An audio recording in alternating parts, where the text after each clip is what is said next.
Olá, meus queridos irmãos, amigos e queridos companheiros de fé. Estamos aqui mais uma vez, neste momento, para dar sequência aos nossos estudos dos eventos finais. E hoje, como é sexta-feira à noite, já é sábado, eu quero desejar a todos vocês um feliz sábado na presença de Deus, que todos nós possamos desfrutar da paz que o sábado nos promove, da comunhão com Deus também, que deve ser mais intensa ainda nesse dia. Então, que nesse sábado possamos todos nós juntos crescermos e nos aproximarmos mais e mais de Deus. Amém? Então, nós estamos hoje nos dando sequência aos nossos eventos finais, que começamos no mês passado, e estamos hoje no estudo número 11º.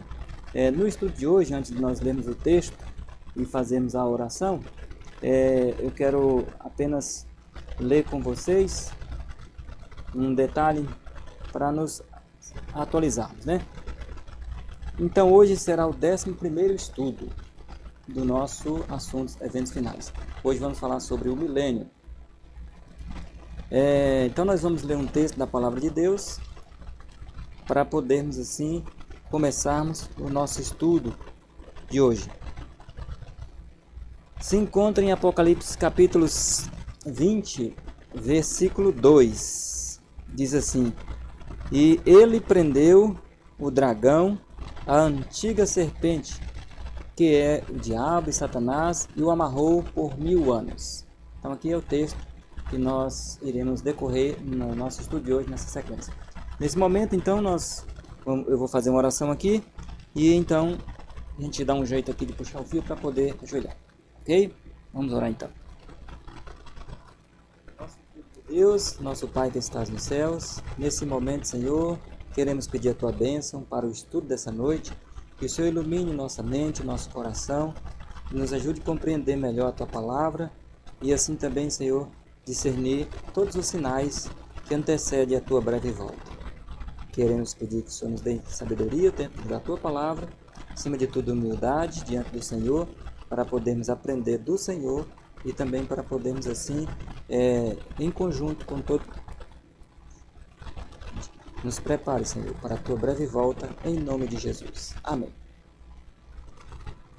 Então, meus irmãos, também desejo boa noite, né? Novamente a todos, mais uma vez. E como eu ia dizendo, hoje nosso é o estudo número 11. Com exceção do estudo sobre Laodiceia, hoje é o 11. Só recapitulando o que nós já estudamos até aqui, nós estudamos preparação para a chuva serôdia, foi o primeiro estudo, a sacudidura final da igreja, o segundo estudo, o alto clamor, o terceiro estudo, o decreto dominical, o quarto estudo, aí viemos o último período da igreja, que foi esse sobre Laodiceia, né? Fizemos sábado na igreja, que seria o quinto estudo, o fechamento da porta da graça, o sexto estudo, o tempo de angústia, o sétimo estudo, as 7 últimas pragas, parte 1, o oitavo estudo, as 7 últimas pragas, parte 2, o 9º estudo, a volta de Jesus por óleo, o 10º estudo, e hoje o milênio, o 11º estudo. Nós ainda teremos o 12º, o juízo final, no domingo de tarde, e teremos ainda depois, vamos ver o dia, o 13º, que é o Novo Céu e Nova Terra, e aí encerra a sessão dos eventos finais.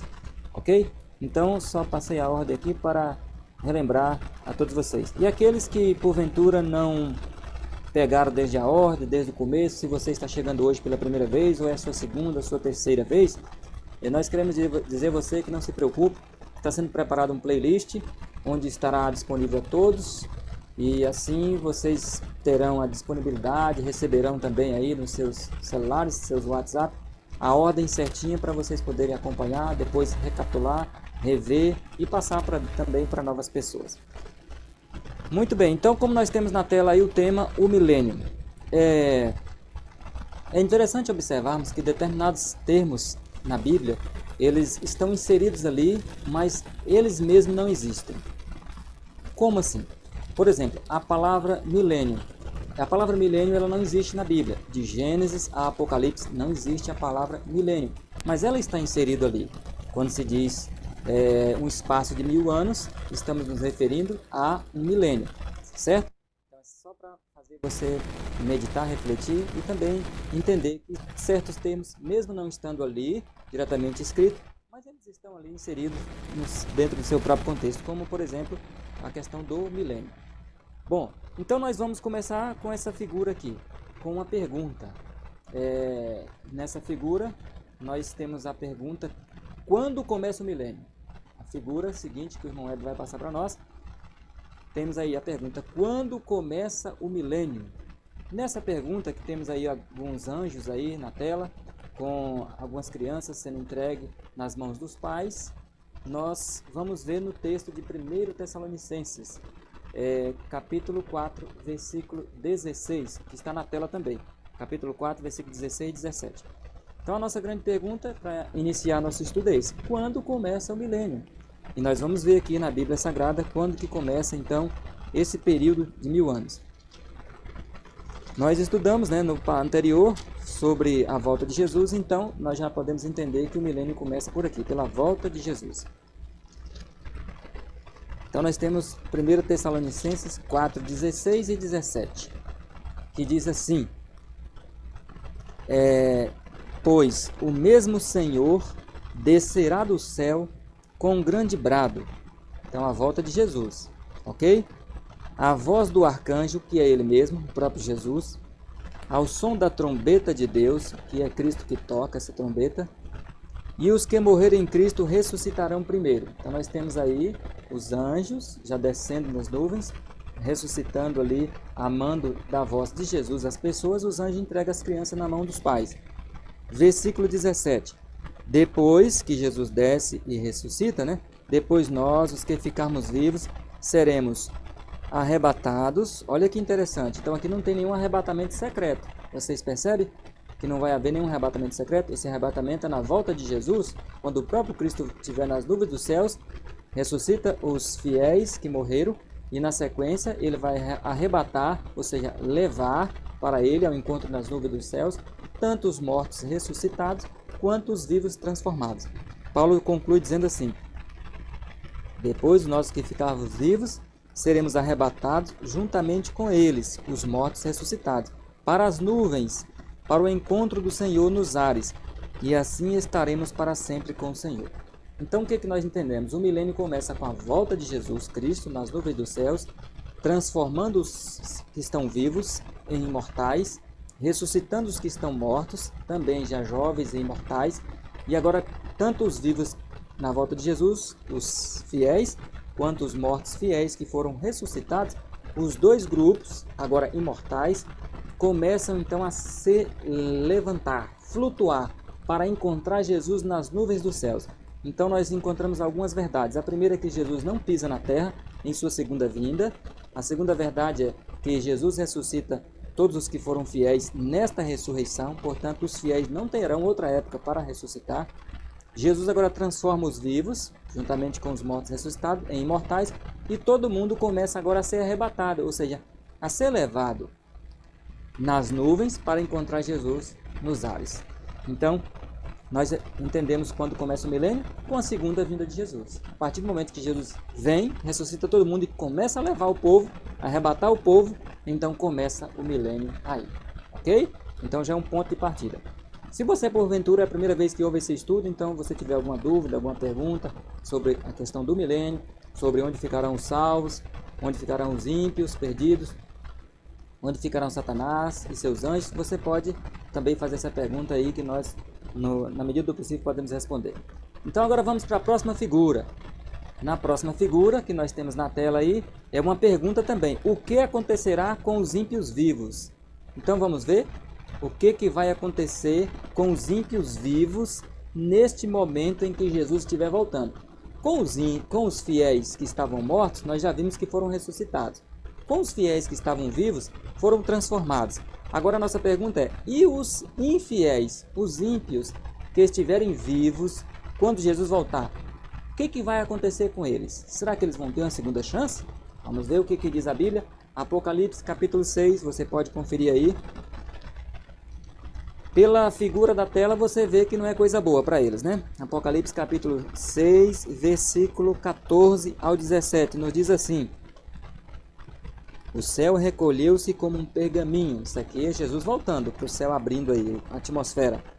Quando se enrola. O céu aqui é a atmosfera.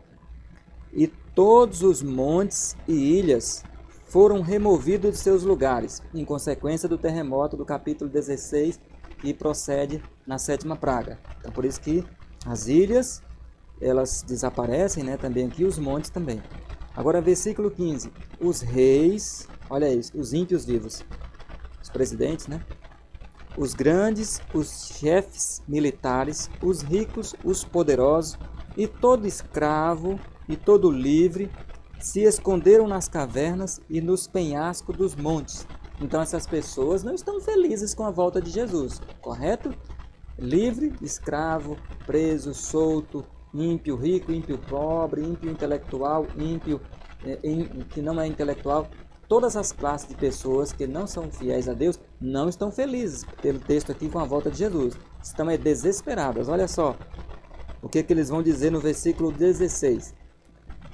E diziam aos montes e aos rochedos: caí sobre nós e escondei-nos do rosto daquele que está sentado sobre o trono e da ira do Cordeiro. Então eles reconhecem Jesus como Deus e reconhecem que Jesus vem com a ira do Cordeiro para eles. Então esse grupo de pessoas, os ímpios vivos, não terão mais uma segunda chance, porque eles estão em desespero, porque não estão preparados. No versículo 17 diz assim, ó: porque chegou o seu grande dia da sua ira, e quem poderá subsistir? Então, o que esses ímpios aí da figura estão falando? Olha, nós estamos perdidos, não nos preparamos para esse momento, para a volta de Jesus, e nós não temos condições espirituais de sequer olhar para Jesus em glória. Então, eles vão sentir aterrorizados com essa cena da volta de Jesus, e vão preferir que as rochas gigantes, que os montes e as montanhas caiam sobre eles, soterrem-os e morram esmagados, do que olhar para Jesus. Então chegamos à conclusão bíblica, pelas palavras dessas pessoas, que esse grupo de pessoas estão literalmente perdidos. Não haverá uma segunda chance para ele na volta de Jesus. Portanto, o milênio começa aqui para todo o planeta Terra. E aqui nós já percebemos que praticamente não vai sobrar ninguém, né? Agora, vem essa outra pergunta aí na tela, na próxima figura. O que acontecerá com todos os ímpios que estavam mortos? Com os ímpios que estavam vivos, você já viu, morreram. Com os fiéis que estavam vivos, você já viu, foi transformado. Com os fiéis que estavam mortos, você já viu, foram ressuscitados e levados para o céu. Fiéis mortos ressuscitados e fiéis vivos transformados. Ímpios vivos mortos, soterrados, e os ímpios que estavam mortos, pessoas que morreram há dezena de anos, há centena de anos e há milênio de anos. Por exemplo, como Caim. O que acontecerá com essas pessoas na volta de Jesus? Vamos ver Apocalipse, capítulo 20. Todas as pessoas ímpias que não aceitou Jesus como Salvador de suas vidas, na segunda vinda de Jesus, esses que estão mortos, o que acontece com eles na segunda vinda de Jesus? Capítulo 20, versículo 5. Olha o que diz. Mas os outros mortos, todos os ímpios, que não morreu em Cristo, não ressuscitarão até que os 1000 anos se completem. Essa é a primeira ressurreição. Então nós estamos começando a encaixar a peça do quebra-cabeça. Compreende? Correto? Então os ímpios mortos, que não foram salvos, que não aceitaram Jesus como Salvador, que viveram sua vida egoisticamente, viveram sua vida sem Deus, sem religião, essas pessoas continuam aí, do jeito que você está vendo aí. Na sepultura elas estão, Jesus volta, faz aquele barulho, ressuscita os fiéis, transforma também os fiéis vivos, e os ímpios morrem pela presença espantosa do Senhor, e os ímpios mortos não ouvem nada, não vê nada, não escutam nada, estão no completo silêncio da sepultura. Então os ímpios perdidos de todas as épocas estão no pó, dormindo, sem nenhuma consciência. Começou a montar o quebra-cabeça? Então se eu perguntar para você o que sobrou aqui agora no milênio, você já deve estar imaginando o que sobrou, né? Mas vamos para frente. O que os salvos farão no céu durante o milênio? Temos aí essa outra pergunta. onde na figura podemos detectar o que eles farão. O que os salvos farão no céu durante o milênio? Apocalipse, capítulo 20. Vamos ver qual é o trabalho específico dos salvos durante o milênio, lá no céu. 20, versículo 4 e 6, diz assim: Vi também tronos, e aos que se assentaram sobre eles foi-lhes dado o poder de julgar. Olha só que interessante. E as almas daqueles que foram degolados por causa do testemunho de Jesus e pela palavra de Deus, e que não adoraram a besta nem a sua imagem, e que não receberam o sinal na sua testa nem na sua mão, reviveram, quer dizer, os que estavam mortos, os fiéis, ressuscitaram e reinaram com Cristo durante 1000 anos. Então, os salvos irão reinar com Jesus durante 1000 anos. Será um processo lá que eles irão participar com Cristo no reino celestial. Agora, do que? Versículo 6 diz assim: Bem-aventurado e santo é aquele que tem parte na primeira ressurreição. Então, você tem que fazer parte na primeira ressurreição se você é do grupo dos fiéis da grande multidão. E se você é do grupo dos fiéis de 144 mil, nós já estudamos que você faz parte da ressurreição especial. Mas o texto continua dizendo assim: sobre esses, sobre os fiéis de forma geral, não tem poder a segunda morte, mas serão sacerdotes de Deus e de Cristo e reinarão com ele durante 1000 anos. Então, todos os salvos, eles reinarão com Cristo e serão sacerdotes, ou seja, terão participação de um trabalho especial, peculiar no reino dos céus durante 1000 anos. Então, nossa pousada no céu, nossa estadia no céu é de 1000 anos apenas. Não vamos passar a eternidade no céu, conforme o que acabamos de ler. O período é de 1000 anos lá no céu, reinando com Cristo. Após 1000 anos, nós voltamos para a terra para dar sequência nos eventos que vamos ver daqui a alguns dias. 1 Coríntios ainda está na tela aí, o outro texto que nos fala que os salvos terão um trabalho especial durante o milênio. Que trabalho especial é esse? Que você, se você for salvo, se eu for salvo, terei no céu? Aí Paulo responde em Coríntios, diz assim, versículo 2: Não sabeis vós que os santos hão de julgar o mundo? Uma pergunta. Ora, se o mundo deve ser julgado por vós, sois indignos de julgar as coisas mínimas? Então os salvos vão julgar o mundo. Versículo 3: Não sabeis vós que havemos de julgar os anjos? Quanto mais as coisas pertencentes a esta vida. Então nós já descobrimos qual é o trabalho especial dos salvos nos céus. Julgar o mundo de pessoas perdidas e também julgar os anjos perdidos, todos eles. Então o milênio, querido irmão e amigo ouvinte, é um espaço de tempo onde a terra passa num completo silêncio total. Os salvos estão todos nos céus e os perdidos estão todos mortos. E por isso que ela passa de completo silêncio. Com os salvos nos céus fazendo um trabalho especial, que é o trabalho de julgamento. Julgamento, os salvos vão participar no processo de avaliação da vida daqueles que não se salvaram, para que nenhuma dúvida fique na mente de ninguém por toda a eternidade. Porque no céu teremos muitas surpresas. Chegaremos lá, veremos aquelas pessoas que imaginávamos que estariam lá e não estarão. E nesse contexto, Deus vai então sanar as dúvidas de todos nós, nos levando diante dos livros do juízo e abrindo para nós o livro de todas as pessoas que já viveu nessa terra, com todos os seus pecados ali em aberto, porque não quiseram se arrepender. E então iremos participar na sentença de cada pecado para cada pessoa que não se salvou. Então o julgamento vai ser para os perdidos, de forma geral. E logo na sequência, entramos também no caso dos anjos caídos, onde também julgamos os anjos caídos, juntamente com o príncipe das trevas, que é Satanás, e daremos a sentença, participaremos com Cristo na sentença dessas pessoas. Por que Deus permitirá isso? Como eu já falei, para que ninguém fique com dúvida na cabeça.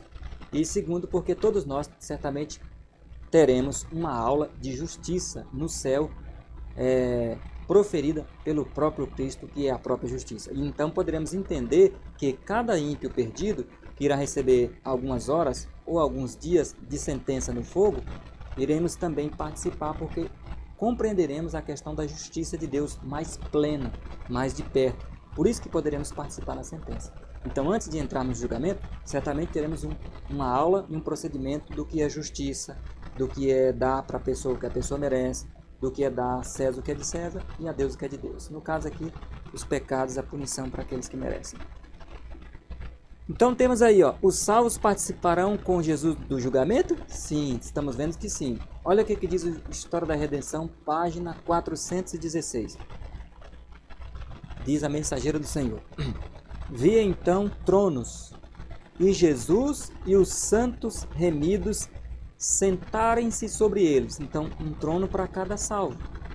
E os santos reinaram como reis e sacerdotes para Deus. Cristo, em união com o seu povo, julgou os ímpios mortos, todo o povo de Jesus, comparando seus atos com o código, a palavra de Deus. Então pega a palavra de Deus de um lado e coloca a vida de cada ímpio e mede a injustiça, o adultério, a morte, a mentira, o egoísmo, a vaidade, vai medindo e decidindo cada caso segundo as obras feitas no corpo, pelas ações. As pessoas serão julgadas pelas ações também, e claro que pelos pensamentos e palavras. Então, designaram aos ímpios a parte que deverão sofrer. Quem? Os salvos também designou, segundo as suas obras, segundo o que cada um praticou. E isto foi escrito defronte de seus nomes no livro da morte. Então, no livro da morte, que está o nome de cada ímpio, estará escrito na frente do nome do ímpio a sentença, a quantidade de dias que ele irá sofrer no lago de fogo. Percebeu como é que é o processo? Então o nome do ímpio está no livro da morte, porque o seu nome não está mais no livro da vida. Se algum dia algum ímpio esteve no livro da vida, mas não abandonou todos os seus pecados, o seu nome sai do livro da vida e é apagado, suas boas obras também é apagado e seus perdões é eliminado, só sobra os pecados dele todo. E então os salvos avaliarão cada pecado cometido e somará por fim a quantidade de pecado, baseado no que se entenderá, já ensinado pelo próprio Jesus, o que é justiça. Então, como diz aqui o texto, ó, e foi escrito defronte de seus nomes no livro da morte a penalidade de cada um. Então lá estará o nome do, digamos assim, João.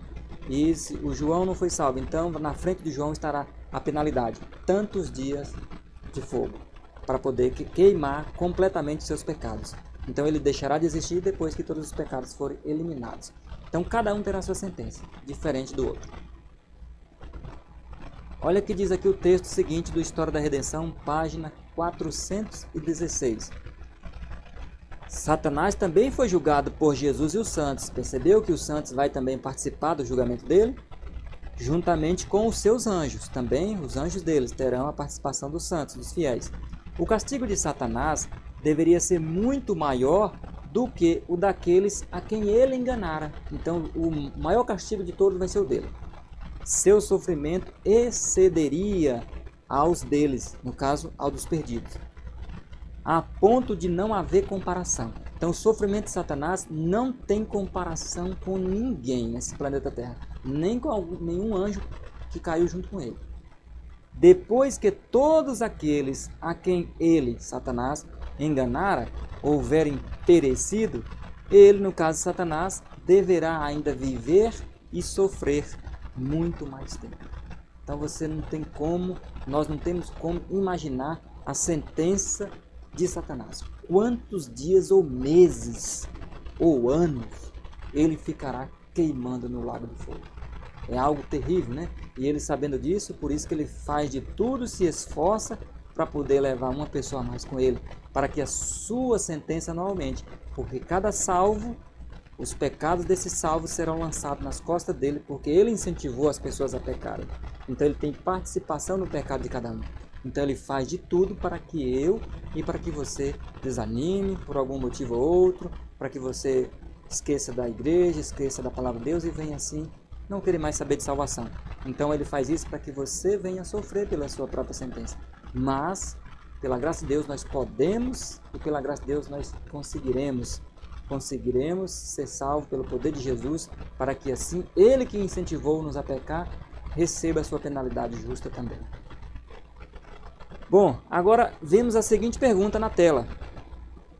Como estará a Terra durante o milênio? Com essa figura aí nós vamos ver e entender como que o planeta Terra vai estar. Nós já vimos que os salvos vivos que foram transformados junto com os salvos que foram ressuscitados foram todo mundo para o céu. Os ímpios que estavam vivos morreram. E os ímpios que estavam mortos, mortos continuaram. O que sobrou no planeta Terra? Gênesis capítulo 1, versículo 2. Vamos ver? Diz assim: a terra era sem forma e vazia, havia trevas sobre a face do abismo. Como que a terra era conhecida antes de Deus modelá-la? Ela era conhecida como um abismo, um local sem luz, um local escuro, um local... Ela não tinha uma forma arredondada como ela tem hoje, era um planeta completamente esquisito. E ela, como era abismo ela vai voltar a ser durante o milênio. Olha o que diz Jeremias capítulo 4, versículo 23. A palavra de Deus nos confirma isso aqui, ó. Jeremias, ele disse assim, tendo uma visão lá do futuro: observei a terra, o planeta Terra, e vi que estava assolada e vazia. Como estará a terra durante o milênio? Vazia. Também os céus, e não tinham a luz. Olha só que interessante. Cadê a luz solar? Não tinha luz. Observei os montes e vi que tremiam. Também todos os outeiros estremeciam. Observei e vi que homem algum havia. Percebeu que não tem nenhum ser humano vivo? E que todas as aves dos céus tinham fugido. Os animais morrerão todos. Vi também que a terra fértil era um deserto. Todas as suas cidades estavam derrubadas diante do Senhor, diante do furor da sua ira. Então está aqui que nós encontramos o texto que a terra estará vazia, completamente vazia, sem seres humanos, sem seres vivos e sem a luz do sol clareando aí como ela clareia hoje. Então o planeta Terra ficará um abismo completo. Percebeu? Um detalhe que eu não comentei na figura anterior sobre a questão do julgamento lá dos perdidos no céu, é importante observar que cada salvo ele terá participação do julgamento, porém ele vai participar de forma mais direta naquele caso das pessoas que eles conheceram, naquele caso das pessoas que ele presenciou aqui na vida terrena, as pessoas de sua geração. Então não seria justo, por exemplo, eu analisar o caso de Caim. Seria mais justo, mais fazendo uma equiparação, uma pessoa que viveu no tempo de Caim, que conheceu Caim de perto, que pregou para Caim, que advertiu Caim, porque assim na cabeça dessa pessoa ele poderia acompanhar de perto o que levou Caim a se perder. Então assim sucessivamente, cada pessoa terá uma participação mais direta no caso da sua geração que ele viveu, conviveu e participou. Mas a terra vai ficar vazia, não se esqueça disso, completamente vazia. Não sobrará nenhum ser vivo, é a próxima figura. Olha o que diz aqui os primeiros escritos, página 289. Minha atenção foi de novo dirigida à terra. A visão da irmã White, ela voltou para o planeta Terra, olha só. Os ímpios tinham sido destruídos e seus corpos mortos jaziam em sua superfície. Aqueles lá que pediram para as montanhas cair na cabeça. A ira de Deus nas 7 últimas pragas fora derramada sobre os habitantes da terra, fazendo-os morder a língua de dor e amaldiçoar a Deus. Os falsos pastores foram objeto especial da ira de Jeová. Então a irmã White vem comentando que as pessoas que estavam vivas no período das pragas foram destruídas pelas pragas, seus corpos ficarão aí, não haverá ninguém para enterrar, porque eles morrerão na volta de Jesus, os que ainda estiverem vivos, e esses que morrem ficam espalhados pela superfície da terra.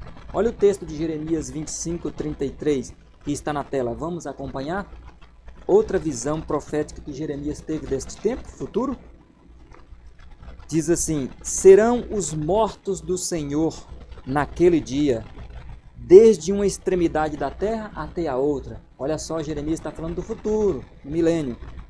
Não serão pranteados, não serão recolhidos, nem sepultados. Percebeu? Não vai haver ninguém para sepultar os corpos das milhões de pessoas mortas na volta de Jesus. Mas serão como estrume sobre a face da terra. Você já imaginou o planeta Terra coberto em toda a sua superfície de seres humanos mortos por causa do esplendor da glória de Cristo? É coisa tremenda, é uma visão terrível, a visão que vai ser o planeta Terra durante o milênio. Algo realmente assustador. Na próxima figura, nós vamos ver aqui o seguinte, a continuação daquele texto dos primeiros escritos. Nós encontramos a próxima figura assim, a terra cheia de cadáveres. Olha aí, finalzinho da 289 e o começo da 290.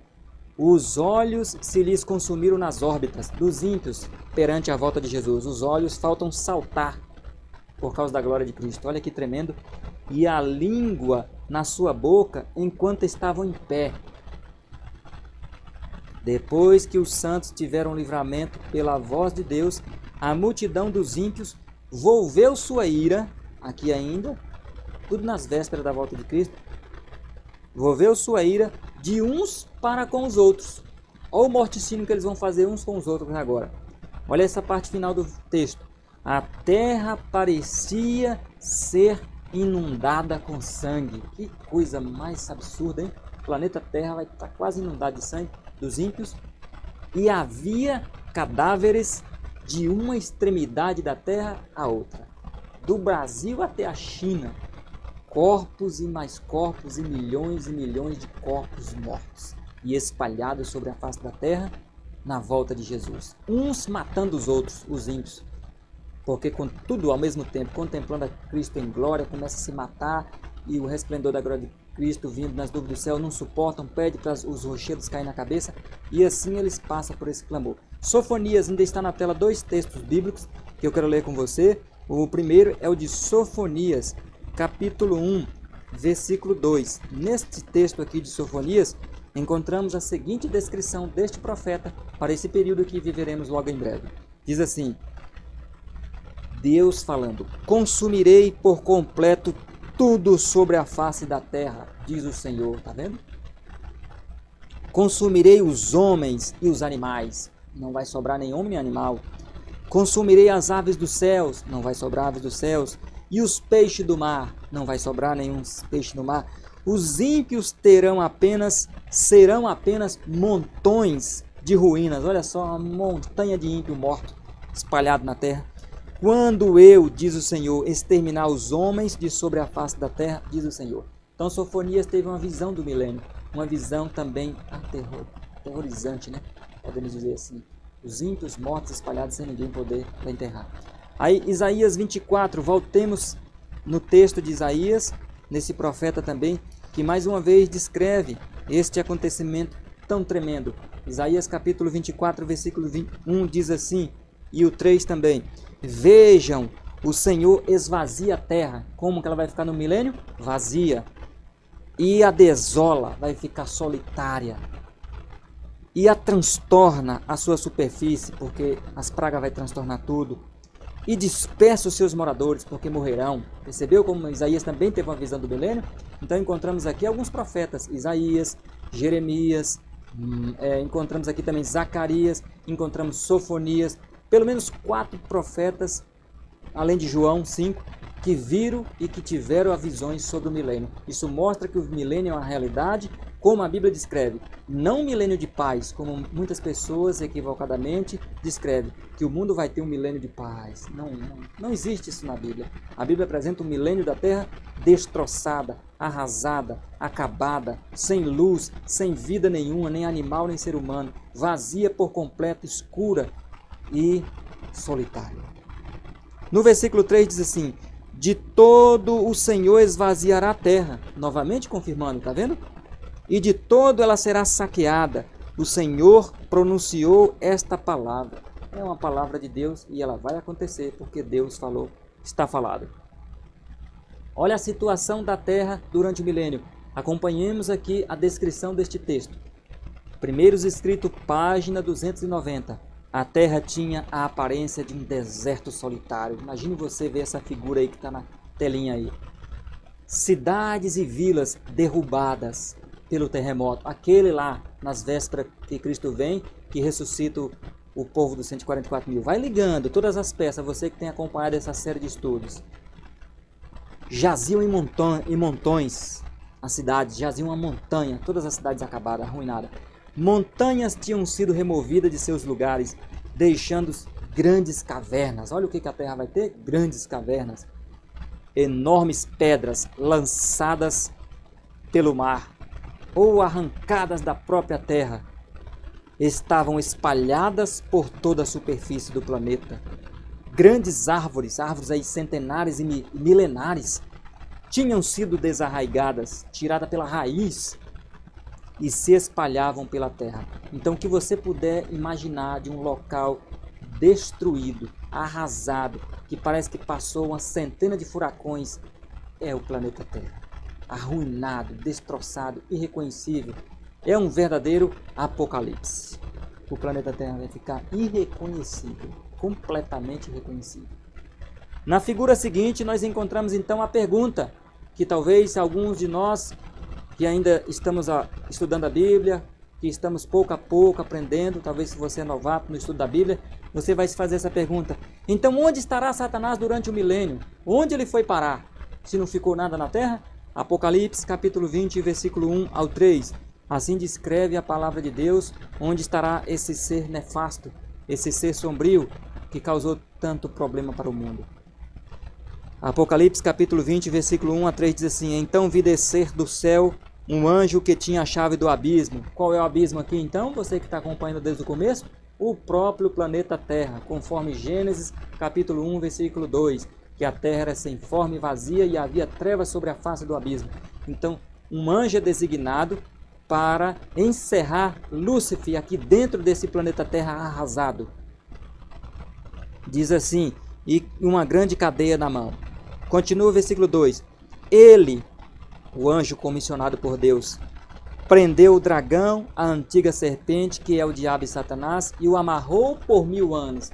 Então, o milênio ocorrerá todos esses assuntos que estamos falando de forma simultânea, onde os mortos estão dormindo por 1000 anos, os perdidos, os salvos estão por 1000 anos nos céus, e Satanás sozinho por 1000 anos no planeta Terra, sem ninguém e sem nada. Ele e os seus anjos. Versículo 3. E o anjo lançou no abismo, e ali o encerrou, e selou sobre ele para que não enganasse mais as nações, até que os 1000 anos se completassem.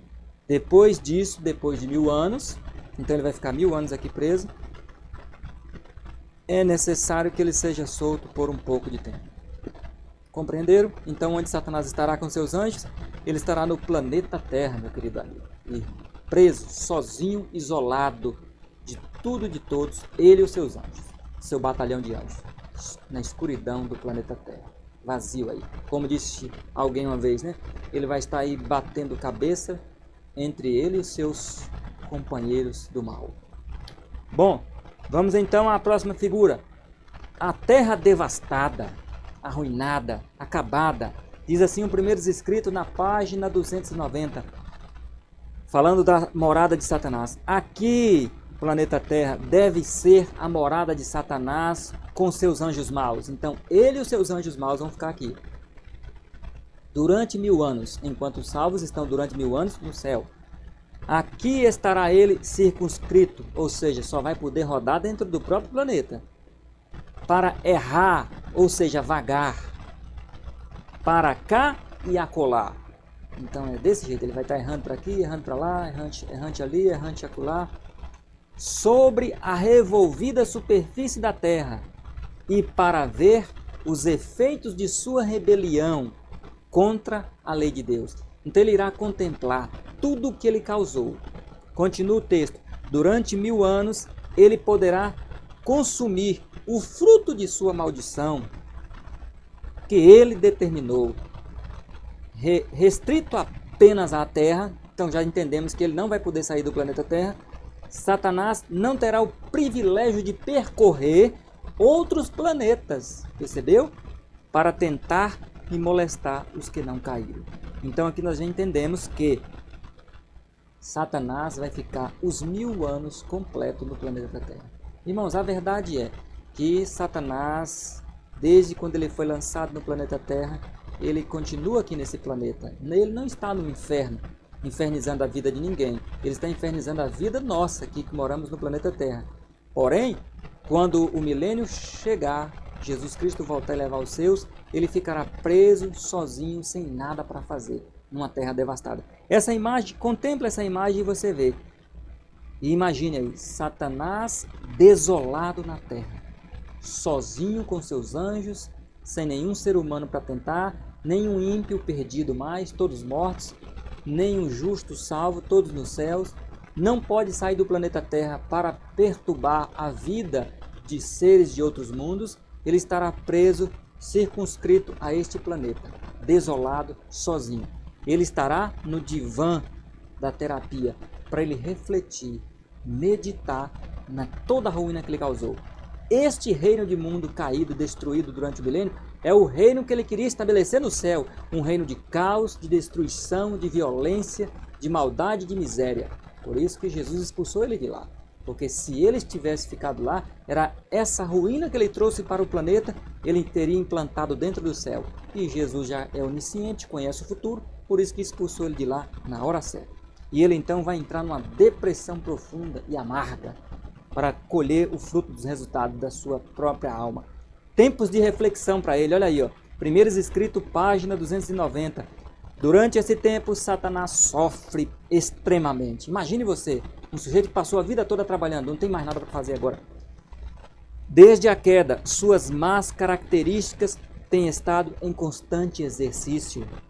Mas deve ele então ser despojado de seu poder e deixado a refletir na parte que desempenhou desde sua queda. E aguardar com tremor e terror o terrível futuro em que deverá sofrer por todo o mal que perpetrou e ser castigado por todos os pecados que fez com que fossem cometidos. Então aqui, meus irmãos, será para Satanás uma prisão chamada solitária. Você sabe que quando tem presos que é muito rebelde, que é muito violento, as autoridades o jogam na solitária. Solitárias geralmente são prisões que ficam mais isoladas, nos subterrâneos, no escuro, ou com pouca luz ou com nada de luz, onde o preso ali não tem mais contato com ninguém, fica sozinho, literalmente sozinho, para sofrer o pânico psicológico e mental da solidão. E Lúcifer estará assim, com seus anjos sozinho, sem ninguém para conversar nenhuma novidade e sem ninguém para tentar. Então ele sofrerá extremamente. O sofrimento dele é psicológico, porque ele irá contemplar a ruína que ele fez, irá contemplar a desgraça que ele causou, irá contemplar as ações e as suas obras que são más, extremamente más. Ele nunca teve tempo para contemplar, nunca parou para olhar, então ele irá parar para olhar tudo isso e irá refletir o que vem por aí. Ele sabe que o que vem por aí não é nada bom. Nesse milênio que ele estará aqui sozinho, ele estará refletindo também que nessa mesma ocasião, os salvos junto com Jesus estarão no céu lá, dando a sentença que ele merece, dando a sentença que lhe é justa em sua vida. Então ele estará aqui pensando, refletindo, com tremor e temor. Ele irá tremer psicologicamente e fisicamente. E ele não terá mais esse poder todo que ele tem até hoje, porque ele será despojado novamente um pouco mais do seu poder. Então assim, ele irá refletir e meditar em tudo que realmente ele causou até hoje. Será um tempo terrível, muito terrível. Por isso que ele faz de tudo para adiar esse período, porque ele sabe que não vai ser nada agradável suportar isso aqui. Vai ser quase, ele vai entrar quase em pânico, né? Devido ao que vem pela frente para ele. Bom, na figura seguinte encontramos a terra estará na escuridão, um abismo completo. Zacarias, vamos consultar a palavra de Deus novamente para voltar para o planeta Terra durante o milênio e ver a sua situação. Zacarias capítulo 14, versículo 6. Diz assim: naquele dia não haverá luz e nem frio e nem geada. Então o planeta Terra, ele estará isolado, ele não vai haver chuva e ele estará ali paralisado. Isaías capítulo 13, versículo 13. Olha a situação do planeta Terra, que interessante. Por que não haverá luz? Por que Malaquias fala que não haverá luz? E Jeremias capítulo 4, 23 fala também que não haverá luz. Dois profetas falam que não haverá luz no planeta Terra. Por quê? Um terceiro profeta responde o porquê. Você percebe como a Bíblia ela é muito perfeita e bem harmônica? Um fala uma coisa e o outro complementa o que o outro fala. Isaías capítulo 13, versículo 13, tem a resposta porque a terra vai ser um abismo e não terá luz solar.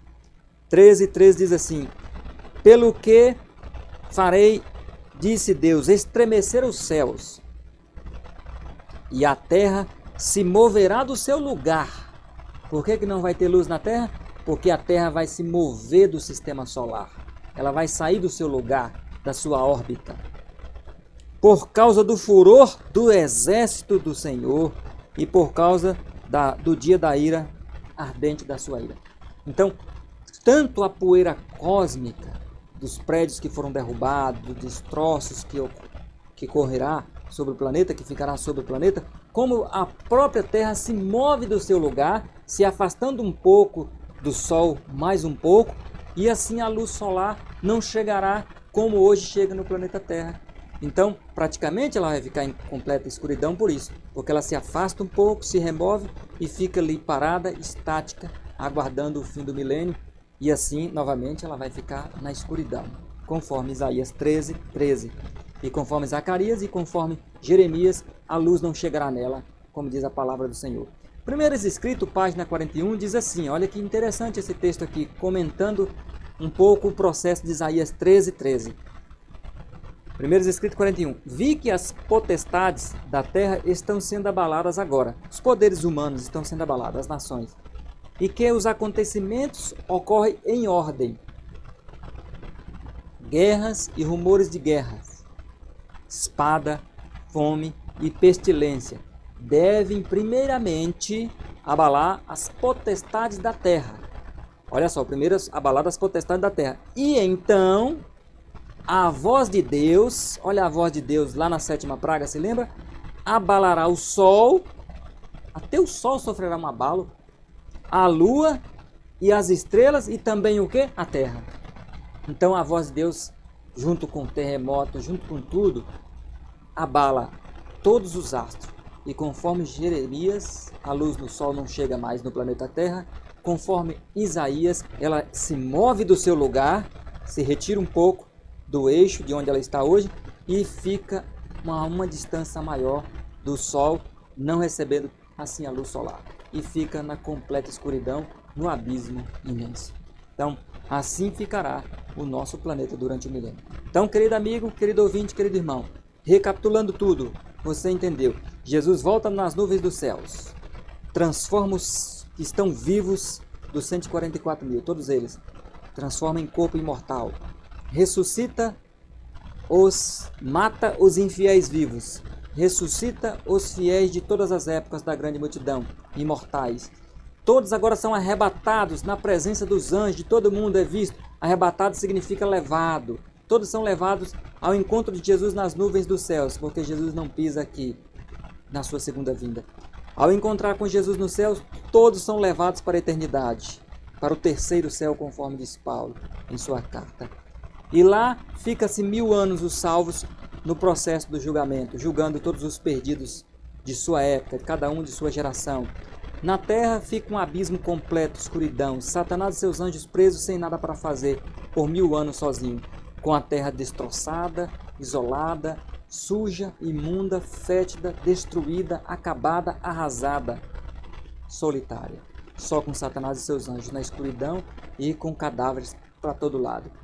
Assim passa o planeta Terra 1000 anos. E quando acaba esses 1000 anos, o que acontece? Aí é no próximo estudo, que é o estudo do juízo final, que nós vamos ver. Mas aqui é o estudo de hoje na sequência dos eventos finais. Assim ocorrerá o milênio.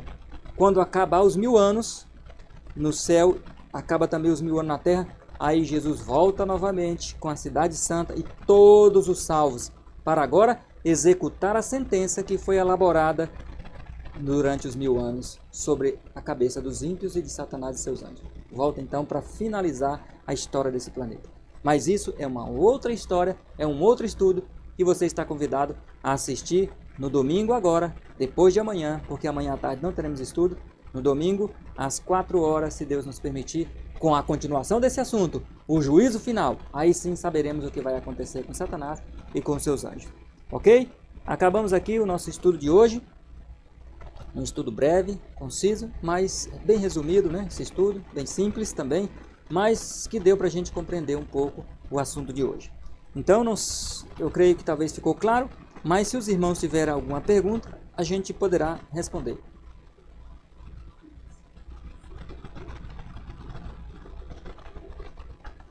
Ok, queridos amigos internautas, vocês nos dão uns 15 segundos, não encerramos ainda, não saia daí. 15 segundos para o nosso irmão Web colocar apenas um cabo aqui em ordem e vamos responder as perguntas e vamos também dar os últimos avisos, portanto você não saia daí. Fica aí, 15 segundos apenas.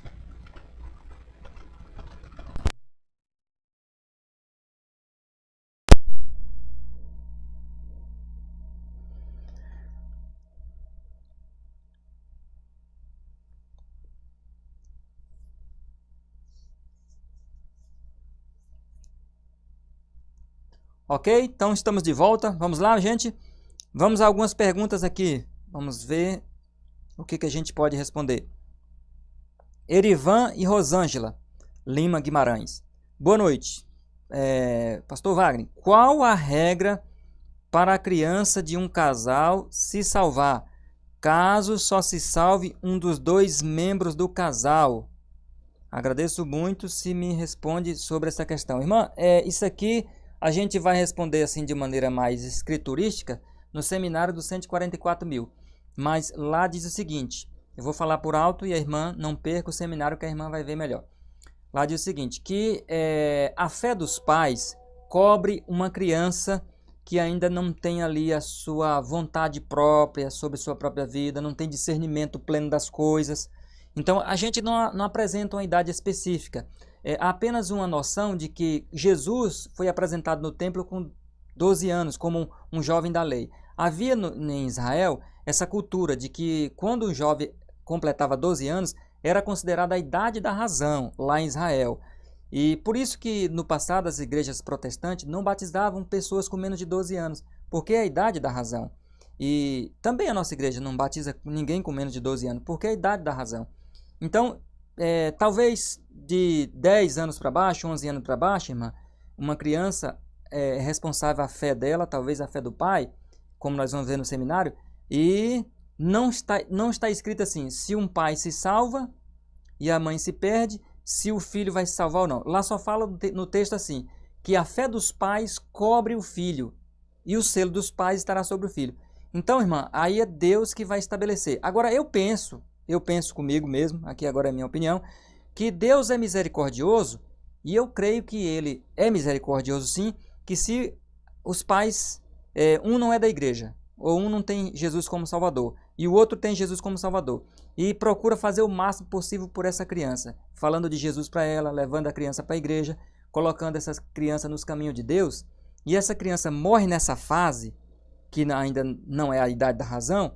Então, eu acredito que Deus, na hora de fazer o julgamento, eu acredito que Deus vai dar a salvação dessa criança baseado na fé de pelo menos um dos dois se salvar. Então, se salva o pai, então eu acredito que Deus, na sua misericórdia, dará de brinde para esse pai e esse filho salvo, se o filho não atingiu a idade da razão, entendeu, não é? Se o filho não atingiu a idade ainda de poder de decisão.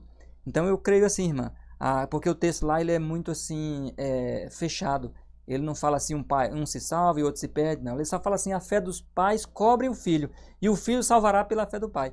Entende? Agora, dos pais, digo. Agora, se é só um que vai salvar, mas eu acredito na misericórdia de Deus, que Deus fará isso aqui que eu falei para a irmã. Tá bom? Mas lá no seminário, a irmã esteja atenta para poder entender melhor. É neste momento que vamos ser arrebatados, que vamos levar 7 dias para chegar ao céu? Sim, irmã. No momento que Jesus começa a levar a gente para o céu, aí começa a nossa viagem ao trono de Deus, né? Ao mar de vidro, durante os 7 dias, conforme o primeiro escrito, né? Vocês lembram direito do texto do primeiro escrito? Está lá na página 16. Só para relembrar, lá diz assim, ó, estivemos ascendendo. Ascendendo é subindo durante 7 dias. Então, pegue o texto e leia devagar, sem pressa. Então, o texto diz que nós estivemos ascendendo durante 7 dias. Então o texto diz que nós vamos subir durante 7 dias. Então os 7 dias começam a contar no momento em que nós começamos a subir. Leia o texto que vocês vão entender. Estivemos durante 7 dias subindo, tá bom? Então conta é na subida, diz o texto lá. E aí começa o milênio automaticamente, irmã Divani, que fez essa pergunta. Daiane Maia, quando relata que os salvos que irão julgar os ímpios é tanto os 144 mil quanto a grande multidão, no céu continuará essa separação? A separação vai existir, irmã, mas eu vou ler o texto para a irmã que nós lemos aqui no estudo e vamos ler o texto aqui de 1 Coríntios 6, versículo 2. Aqui diz que é todos os salvos, irmãs, não é só os 144 mil que vai julgar os perdidos não, tá bom? Olha o que Paulo diz aqui, ó. Paulo está escrevendo para os coríntios, ele não está escrevendo para os 144 mil. Não sabeis vós que os santos hão de julgar o mundo? Quem são os santos? Todos aqueles que salvarem pela graça de Cristo. Ora, se o mundo há de ser julgado por vós, ele está falando para os coríntios, para os fiéis daquela época. Aí ele diz assim, vocês são indignos de julgar coisas menores? Então Paulo está dizendo aqui que havia litígio, problemas na igreja de Corinto, como em toda época tem problema, e alguns irmãos queriam levar para as autoridades julgar, problemas espirituais. Aí Paulo diz assim, mas se nós vamos julgar o mundo perdido, por que vocês não podem julgar coisas menores? Então, irmã, quem vai julgar os perdidos são todos os salvos, tanto os da grande multidão, quanto os dos 144 mil, tá bem? Todos julgarão. Até porque, irmã, quem acompanhou Lutero, quem acompanhou os judeus do passado, foram as pessoas da sua época. Então a gente vai pegar uma pessoa que não conheceu, o caso de quem nem teve acesso. Então o justo e o coerente é cada um julgar as pessoas de sua geração. Por isso que a grande multidão tem que participar desse julgamento. Porque a grande multidão são pessoas de todas as gerações. A irmã entendeu? Então Coríntios diz que são todos. Tantos multidão como 144 mil vai participar do julgamento. Iracema Silva. No céu haverá lembranças dos parentes daqui da terra, se esses não se salvarem? Vai, irmã. No começo vai. No Espírito de Profecia, não sei se a irmã é adventista, né? Mas se a irmã é adventista, no Espírito de Profecia diz assim, ó, 3 surpresas teremos no céu. A primeira, as pessoas que pensávamos que estariam lá, não estarão. Então nós iremos lembrar. Cadê o fulano? Cadê o cicrano? Cadê o beltrano? Iremos lembrar, irmã, entendeu? Deus não vai apagar nossa memória, irmã, nossas lembranças positivas. Deus vai apagar nossas lembranças negativas. É isso que precisamos entender. E o texto do Espírito de Profecia continua dizendo assim, a segunda surpresa é que as pessoas que nós não pensávamos que estaria lá, estará. Aquela pessoa que você em vida não estava na fé, não tinha Jesus como Salvador e você morreu. Depois de um tempo ela se converte. Aí você vai encontrar lá, é uma surpresa para você. E a terceira surpresa é nós que estaremos lá no próprio céu. Até porque a salvação ela é de graça, a gente precisa crer nela, mas vai ser tão fantástico, tão maravilhoso que a gente vai dizer assim, mas eu não mereço estar no céu, né? Então essa é a terceira surpresa que teremos lá. Então nós lembraremos, sim, irmãs. E o outro texto para confirmar isso está na Bíblia. Se você é evangélica, eu vou ler para você um texto da Palavra de Deus para te confirmar que nós iremos lembrar das pessoas que conhecemos aqui na terra. 1 Coríntios, capítulo 13, diz no versículo 12, você pode conferir na sua Bíblia, irmã. 1 Coríntios 13, 12 diz assim, agora vemos em espelho, de maneira obscura, então veremos face a face. Está falando lá no céu, encontrar Jesus, veremos face a face. Agora eu conheço em parte, então conhecerei como também sou conhecido. Então eu vou conhecer as pessoas lá no céu, como também eu sou conhecido aqui na terra. A irmã confirmou aí? Não teria lógica nenhuma, irmã, se nós lutássemos tantos para salvar nossos filhos, nossos pais, nossas esposa e esposa, e chegar lá no céu e não reconhecer mais ninguém. Tem lógica isso? Não teria lógica. Não teria nem coerência se esforçar tanto para lutar, para salvar os parentes, os amigos. Chegará, você não vai lembrar de mais ninguém. Seria um negócio muito ilógico, né? E incoerente. Mas Paulo diz aqui, irmã, que eu vou conhecer lá as pessoas como eu sou conhecido aqui. Eu sou o Paulo e as pessoas me conhecem como Paulo. Paulo diz, né? E vão me conhecer lá quem viveu com Paulo, é claro, na sua época vão saber quem é Paulo. e Paulo vai saber quem são os coríntios que viveu na época dele. Agora nós não, nós vamos ter que ser apresentado para Paulo. Olha, esse aqui é o apóstolo Paulo, esse aqui é Martinho Lutero, esse aqui é John Wycliffe, esse aqui é Ellen White. Então aí nós vamos conhecer cada um dos fiéis do passado. Essa aqui é Maria, que foi mãe de Jesus na terra. Esse aqui é Pedro, Paulo, João. Esse aqui é Adão. Esse aqui é Noé. Esse aqui é Enoque. Então nós vamos conhecer, porque eles vão se apresentar para nós. Agora, os que nós conhecemos na terra, o que vai sobrar? Os traços. A irmã pega uma foto sua de quando você era criança e compare com hoje. E você vai ver os traços seu lá. Tá certo? Uma foto de quando você tinha 15, 16, 18 anos. A foto da juventude. Porque nós vamos voltar a ser jovens para sempre. Então você vai ver os traços hoje, mesmo na velhice, você vê alguns traços seu de quando você era jovem, tá certo? E é isso que vai acontecer conosco. Seremos transformados e voltaremos a ser a juventude de novo, plena e eterna, né? E por isso que os traços vai permanecer. Está bom, irmã Iracema? Foi a pergunta da irmã Iracema. Michele Nascimento. Um salvo julgará um ímpio perdido, que seja seu filho, seu esposo, pai ou mãe ou irmão, que não se salvou? Irmã, não está escrito propriamente isso, mas é o mais coerente, é o mais justo. Por que é o mais justo e o mais coerente uma pessoa julgar, por exemplo, se eu me salvar e minha filha não se salvar? Ou vice-versa, minha filha se salvar e eu não me salvar. Por que é o mais coerente eu julgar minha filha? Porque é o seguinte, irmã, no julgamento, cada um de nós, depois de entendermos sobre a justiça que Cristo vai nos ensinar, nós iremos dar a sentença que essa pessoa vai ficar no fogo até morrer, até virar cinzas. E se uma outra pessoa de fora, que não conviveu com o seu filho, com a sua filha, com o seu marido, participar do julgamento dela, que nem conhece o seu filho, e dar uma sentença sobre ela, talvez, irmã, na sua cabeça você diria assim, esse julgamento foi transparente? Foi justo? Por que Deus não deixou eu julgar? Por que deixou o outro? E Deus não quer que tenha dúvida mais na cabeça de ninguém no céu, irmã. Outra coisa, a pessoa que vai dar a sentença sobre o seu filho, que não é você, aí você só vai receber o relatório. Olha, seu filho, seu pai, sua mãe recebeu 5 horas de fogo, ou um dia de fogo, de acordo com a quantidade de pecado que ele tem, ou uma semana de fogo. Aí você vai talvez pensar, mas ele merecia isso tudo mesmo? Será que não foi muito? Será que não podia ser um pouquinho menos? Ou será que não podia ser um pouquinho mais? Então, para não ter dúvida nenhuma, irmã, para não gerar nenhuma dúvida na cabeça de nenhum salvo, eu creio que Deus ele é muito transparente. Deus não tem o que esconder. Se Deus não tem o que esconder, por que Ele não permitir a pessoa que conviveu, que mais íntima foi aqui na terra, essa pessoa participar do julgamento? Se Deus vai enxugar toda lágrima quando estivermos no céu, o sentimento que temos hoje não haverá mais, esse apego. Então, se não haverá, não há nenhum problema, nenhuma dificuldade de julgar um parente. Conseguiu compreender? Gera mais transparência, gera mais fidelidade, gera mais coerência, entendeu? Gera tudo isso aí. E não vai gerar dúvida nunca na cabeça dele, tá certo? Porque foi ele que deu a sentença para o seu parente. Então nunca ele vai ficar com dúvida. Ele vai dizer, Deus é justo, Deus está correto. E eu participei do julgamento. Então não vai ter mais nunca dificuldade com problema de dúvida no céu. Porque o pecado surgiu com dúvida. Dúvida sobre o caráter de Deus. Se isso acontecer, o salvo vai lembrar que é seu familiar. Não, como nós já dissemos, né, irmã? Ele vai lembrar enquanto está pegando o caso dele, executando o caso dele, julgando o caso dele.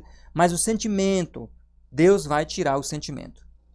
Adilson Silva, de Curitiba. Boa noite, irmão Wagner. Eu gostaria de saber se os mortos que receberam o juízo imediato, por exemplo, Nadab e Abiú, eles irão ressuscitar. Sim, irmão. Todos eles vão ressuscitar. Por quê? Aquele juízo imediato deles ali foi por aquele crime ali específico que eles cometeram, de entrar embriagado no santuário. E a quantidade de pecado que eles têm lá no passado, hein, irmão? Que a lista talvez não deve ser pequena, né? Que Nadab e Abiú era muito ímpio mesmo. Então aquela sentença foi por entrarem bêbados no santuário. Mas e os pecados que ele tem lá no livro do julgamento, hein? Do livro dos mortos, do livro de pecado. Eles vão ter que dar conta de um por um. E ali, irmão, foi uma sentença só por aquele momento. Eles têm que participar da segunda morte, que é o salário do pecado, tá certo? Todo mundo tem que participar. Temos uma exceção, irmão, de algumas pessoas que não irão ressuscitar após o milênio, digo, né? Eles não irão ressuscitar. Deixa eu ver se eu acho o texto. Eu achei o texto, tá aqui, ó. Está no Isaías capítulo 26, versículo 14. Quem é que não vai ressuscitar para morrer a segunda morte, que é o salário do pecado, né? Que é a morte eterna. É os escravos, irmãos. E eles não... Os escravos e provavelmente os filhos dos ímpios que não cresceram, não desenvolveram. Diz assim a Bíblia, ó. Eu digo provavelmente essa classe, né? Mas os escravos, eu vou te dar a fonte, viu? Diz assim, ó. Morrendo eles, não ressuscitarão. Falecendo, não tornarão a viver. Tu os castigaste e destruíste e apagaste toda a sua memória. Aí vou te dar a fonte aqui também. Primeiros Escritos 276. Eu não estou com o livro aqui, estou, mas para abrir no computador demora, né? Então você vai lá no Primeiros Escritos, na 276, e lá diz que essa classe de pessoas, os escravos, que não tinham vontade própria, portanto não tinham praticamente consciência, coitado, poder de decisão, Deus faz por eles como um Deus de amor faria. Como um passarinho, morreram e não devem nada a Deus. Então eles não vão ressuscitar para serem punidos. Portanto, o caso deles, dos escravos, não vão ser avaliados no juízo lá do milênio, tá certo? Irmão Adilson, mas Nadab e Abiú vai ressuscitar para ir para o fogo de novo. Sara Fontes, quem vai participar do julgamento dos 1000 anos? Somente 144 mil ou todos os salvos, contando com a grande multidão? Se a grande multidão não for participar, onde eles estarão nesse período? Não, irmã, já respondemos que a grande multidão vai participar, né? 1 Coríntios capítulo 6, versículo 2, 3. Eles estarão no céu junto com 144 mil e eles vão participar também desse julgamento, né? A gente tem que entender, irmãos, que só tem um céu, não tem dois céus. Um céu para os 144 mil, um céu para a grande multidão. Não tem isso. Só tem um céu para todos os salvos e só tem um planeta Terra para todos os perdidos. Fora daí não tem mais nada, nem em lugar nenhum. Deise Feliciano, minha pergunta é, se Jesus perdoou os pecados dos salvos e os apagou, como então Satanás ainda pagará pelos pecados que os santos cometeram? Irmã Deise, eu não sei se a irmã é adventista. Se a irmã for adventista, vai se lembrar do estudo que nós falamos sobre o fechamento da porta da graça. É só lembrar do santuário terrestre celestial. Quando, você se lembra, está lá no Levítico 16, fazia a purificação anual do santuário. Se lembra? Escolhia 2 bodes. Um representava Jesus e o outro bode Azazel, que é o emissário que ia para o deserto. Você se lembra que o sumo sacerdote removia os pecados do segundo compartimento do lugar santíssimo, vinha para o lado de fora e simbolicamente trazia todos aqueles pecados de lá e lançava na cabeça do bode Azazel, porque ele representava Satanás, o incentivador dos pecados, e esse bode era encaminhado para o deserto. E lá ele ficava isolado. Por isso que Satanás ia ficar sozinho no milênio, como o bode Azazel ficava isolado. E esse bode lá morria de fome, de sede pelas feras. E os pecados estavam lançados sobre a cabeça dele simbolicamente. Então, irmã, não sei se a irmã não assistiu o estudo sobre o fechamento da porta da graça, mas Jesus, após o julgamento, o que Jesus faz após o julgamento? Mas eu acho que eu tenho o texto aqui, eu posso te mostrar, do fechamento da porta da graça. Jesus, após o fechamento, irmã, da porta da graça, da conclusão do julgamento, Jesus, então, ele faz o seguinte: ele tem uma cerimônia no compartimento exterior do santuário, ou seja, fora do santuário celestial. Jesus faz aquela cerimônia de lançar os pecados. História da Redenção, página 403. Ó. Jesus demorou um momento no compartimento exterior. O que é exterior? Fora do santuário. Então ele sai do santuário após o julgamento finalizar.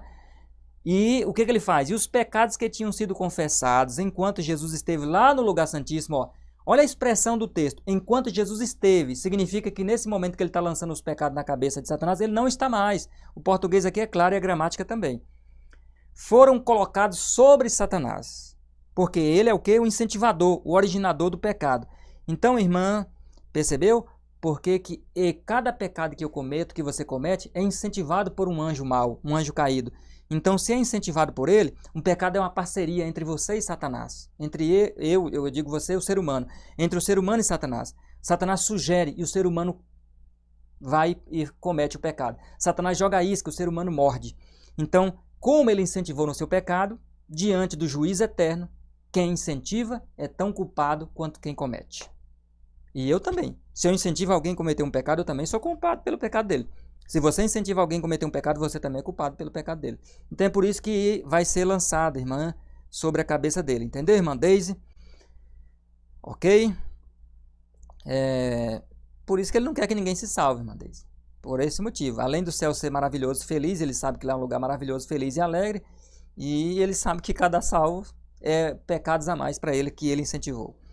Alciene Ferreira, todo olho verá, será dos ímpios vivos e dos justos? Sim, irmã Alciene, todo olho verá, todo olho ímpio e justo que estiver vivo, tá certo?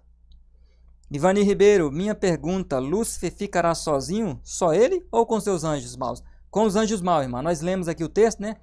Que aqui será o lugar dele com os seus anjos maus. Não sei se a irmã chegou no meio do estudo ou no final do estudo, e aí não pegou eu lendo o texto, mas os irmãos que estavam aí, eles pegaram eu lendo o texto, né? Viram que eu li o texto, que aqui será a morada de Satanás com os seus anjos maus, ele sozinho, né? Deixa eu ver aqui, se tem aqui o texto. Aqui, irmã, Primeiros Escritos 290. Aqui deve ser a morada de Satanás com seus anjos maus durante 1000 anos, tá bom? Ok? Respondido aí. Irmã Gevanete Ferreira de Lara.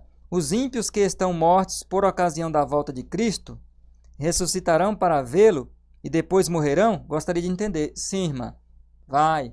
Eles morrem com o resplendor da glória de Cristo, com o sopro da sua boca. Os ímpios são carbonizados e morrem. Queimados, né? Instantaneamente. Mas essa não é a morte eterna, irmã. Essa não é a morte que é o salário do pecado. Eles estão morrendo por causa do esplendor da glória de Cristo. Eles não estão morrendo por causa de toda a sua carga de pecado passado. Eles estão morrendo porque não estão prontos para olhar para Jesus. Aí eles, depois dos 1000 anos, eles ressuscitam agora para serem queimados por cada pecado que cometeu em cada fase da vida. Aí sim eles morrerão, o salário do pecado, a morte eterna. Entendeu, irmã? Você vai ficar uma semana, um mês se queimando, mas por fim morrerá a morte eterna. Michele Nascimento, Satanás e os anjos maus, eles se matam entre si? Não, irmã. Eles não se matam porque eles têm que morrer no lago de fogo. Mas eles se matam, talvez a gente pode usar essa expressão assim, quando a gente vê dois irmãos, né, brigando, ó, eles vão estar se matando entre si ali. Então, mas eles, nesse sentido simbólico da palavra, eles se matam, irmã. O Espírito de Profecia diz que eles se odeiam e brigam e xingam uns aos outros. Então eles se matam nesse sentido, entendeu? Tem um texto que diz isso. Depois eu posso te passar se você quiser o texto. Que eles brigam mutuamente entre si, discordam mutuamente entre si, a não ser quando é para fazer o mal. Aí eles concordam. Aí eles se matam, matam nesse sentido de xingar e brigar. Mas eles não se matam de forma literal não, tá bem? Porque eles têm que morrer para o lago de fogo. Só Jesus pode tirar a vida deles, exatamente, você está falando aqui. Beleza. Geisla Carvalho, Facebook. Eu gostaria de saber quem não for batizado, não vai ser salvo, porque eu não sou batizada em nenhuma parte, nem em casa e nem na igreja. Irmã Geisla, é o seguinte, existirá pessoas salvas sem se batizar. Toda regra tem exceção, irmã Geisla. A regra é, quem crê e for batizado será salvo. Essa é a regra que Jesus estabeleceu em sua palavra. Então, se você tem a oportunidade de se batizar, irmã Geisla, na igreja de Deus, então você deve fazê-lo, está bem? Você não pode negligenciar o batismo, estando em suas mãos fazê-lo. Agora, existem pessoas que estão no leito de hospital, no UTI, e estão ali morrendo, e a gente vai, visita e prega para eles, eles aceitam Jesus como Salvador, eles não terão mais a oportunidade de se batizar, estão no leito de hospital. De repente, um dia depois, uma semana depois, morrem, e não tiveram a oportunidade em vida, essas pessoas, de frequentar uma igreja, de conhecer a palavra de Deus e se batizar. Então, essas pessoas que não tiveram oportunidade, não é a falta do batismo que levará ela à perdição. Entendeu, irmã Geisla? Agora, sim, se você tem oportunidade, a vida toda, tem chance de se batizar e não se batiza, aí é outra história. Você entendeu? Porque eu quis dizer que toda regra tem exceção, então você tem que cumprir a regra. Está bem?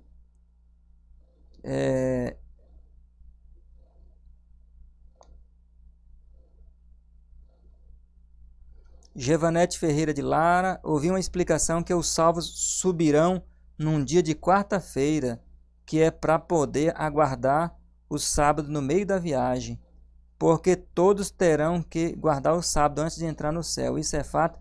Irmã, que nós vamos guardar o sábado antes de entrar é um fato. Agora, que Jesus vem na quarta-feira, eu ainda não achei esse texto na Bíblia, irmã. Não conheço, e nem no Espírito de Profecia, tá certo? Aí já é conjecturas humanas, tá bom? E a gente não pode ir em conjecturas humanas. Então não tem nenhum texto na Bíblia, nem no Espírito de Profecia, dizendo que Jesus vai voltar na quarta-feira, né? Aí é conjectura humana, tá bom, irmã? A gente não pode ir nessas conjecturas, ok? Então tá aí, as perguntas foram respondidas, todas do YouTube e do Facebook, tá certo? Ok, meus irmãos, então nós encerramos aqui essa etapa, vamos fazer uma oração para agradecer a Deus por tudo. Desde já quero agradecer a você pela sua presença e amanhã contamos com a sua presença também no culto às 11 horas, falando sobre as parábolas de Jesus. E no domingo às 4 horas, o estudo sobre o juízo final. Vamos agradecer a Deus e orar. Querido Pai e eterno Deus que estás nos céus, queremos te agradecer, Senhor, porque o Senhor já delineou o futuro do planeta e do universo em tua santa palavra. Queremos, Senhor, pedir que o Senhor nos dê a tua graça e o teu poder para vencer nossas lutas e nossas fraquezas. Abençoe cada pedido de oração que os internautas fizeram, Senhor, essa noite. Que o teu Santo Espírito visite cada um deles, aumente a fé deles, que o teu Santo Espírito reavive, Senhor, essas pessoas. Façam essas pessoas terem um reavivamento espiritual em suas vidas e que essas pessoas, Senhor, possam, diante dos fatos que em breve ocorrerão e desenrolará diante de nós, possamos estar debaixo da tua graça e de teu poder. Abençoe a todos, especialmente os pedidos que for da tua vontade, que ali foram colocados no chat dessa noite, em nome de Jesus. Amém? Então, obrigado você pela sua atenção, pela sua audiência, né? Que Deus te abençoe ricamente, que Deus aumente, reavive a sua fé e Deus te ajude hoje e sempre. E até amanhã, na nossa programação da Escola Sabatina às 9 horas, aqui no nosso canal, e até o domingo. Se você não se inscreveu no nosso canal, se inscreve ainda que dá tempo. É só clicar em cima da palavra inscrito, dá o legal aí, o joinha, para que o YouTube recomende esse vídeo para outras pessoas. E domingo, às 16 horas, estaremos de volta aqui neste canal com o penúltimo assunto, o juízo final, a continuação desse assunto. Que Deus te abençoe e uma boa noite a todos.